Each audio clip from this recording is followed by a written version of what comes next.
Hey guys, কেমন আছো তোমরা সবাই? তো আরেকটা ভিডিও নিয়ে তোমাদের মাঝে চলে আসলাম। এই ভিডিওটা হচ্ছে আমার আজকে সকালকার ভিডিও ছিল। আর এ হচ্ছে আমার একটা ভাগ্নে, ওর নাম রিঙ্কু। তো বাগানে এসে দেখছি যে অনেকগুলো বাতাবি লেবু ধরেছে। পিছন দিকে এতদিন আসা হয়নি, হঠাৎ করে আজকে এসে দেখছি বাতাবি লেবু ধরেছে অনেকগুলো। আর এই যে বাগানে অনেক ফুলও ফুটেছে। আসলে অনেক জঙ্গল হয়ে গেছে, আগাছা হয়ে গেছে, বাগান সাফ করা হয়নি, যার জন্য সাপ বা কোনো পোকামাকড়ের ভয়ে বৃষ্টি হয়েছে তো আসতে চাই না। তো আমার ভাগ্নে রিঙ্কু, ওকে ডেকেছি কাঁঠাল পাড়ার জন্য। আমাদের গাছে বাগানে কাঁঠাল হয়েছে, তার জন্য এসেছে। কাঁঠাল আমাদের জাতীয় ফল, আমাদের দেশের কম বেশি প্রায় সবারই কাঁঠাল আশা করি প্রিয়। আমারও কাঁঠাল প্রিয়, তবে যেটা হচ্ছে শক্ত কাঁঠাল হয় ওইটা আমার বেশি ভালো লাগে। গলগলা একটা কাঁঠাল হয় ওইটা আমার বেশি ভালো লাগে না। আমার ননদও কাঁঠাল খেতে খুব পছন্দ করে, ওর পাকা কাঁঠালটা একদম বেশি পছন্দ। তাই আমার ননদও এতদিন থেকে গাছের কাঁঠাল পাকার অপেক্ষায় ছিল যে কবে পাকবে কবে পারবো, প্রতিদিনই বলতো আর চেক করতো।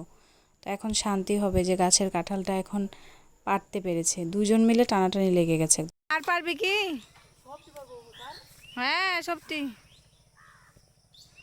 নিচের গুলা পাকেনি রে। তো একটা কাঁঠাল পেরেছে, ওইটা পেকে গেছিল।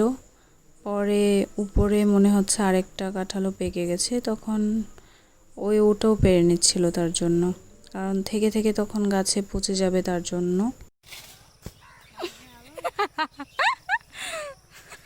আমি হাসছিলাম কেন বলো তো? আমি ভাবছিলাম এই যে কাঁঠালটা মনে হয় ওর মাথায় পড়লো সেটা ভেবে। আর এখানে একটা ছোট্ট টগর ফুলের গাছ হয়েছে। পরে আবার দেখছি যে না, কাঁঠাল ওই সাইডে পড়ে গেছে, ওর মাথায় একটুর জন্য পড়েনি। আসলে বাগানটাতে এখন আসতে অনেক ভয় লাগে, কখন যে বাগানটা পরিষ্কার করা হবে, লোক লাগালে আবার পরিষ্কার হবে। কিছুদিন আগেই পরিষ্কার করেছে, কিন্তু বিশ্বাস করো পরিষ্কার করে আবার সাথে সাথে কোত্থেকে যে জঙ্গল হয়ে যায় বলা যায় না। আজকে আকাশের অবস্থা ভালো না, দিন একদম অন্ধকার হয়ে আছে, একদম মেঘলাচ্ছন্ন দিন হয়ে আছে পুরোই। তো এখানে গাছের কাঁঠাল পাড়া হয়ে গেল, আর আমার ননদ এগুলো বাসায় নিয়ে যাচ্ছে। আর রিঙ্কু এদিকে কাঁঠাল পাড়তে গিয়ে মশার কামড় খেয়ে ওর অবস্থা নাজেহাল হয়ে আছে, শুধু চুল কাচ্ছে। বৃষ্টির দিন তো, তারপর জঙ্গল। আমি তো পূজা করার জন্য মাঝে মাঝে ফুল পাড়তে আসি, এই অভিজ্ঞতাটা আমারও আছে। যেই পরিমাণ মশা কামড়ায়, খুবই জ্বলে সারা শরীরে।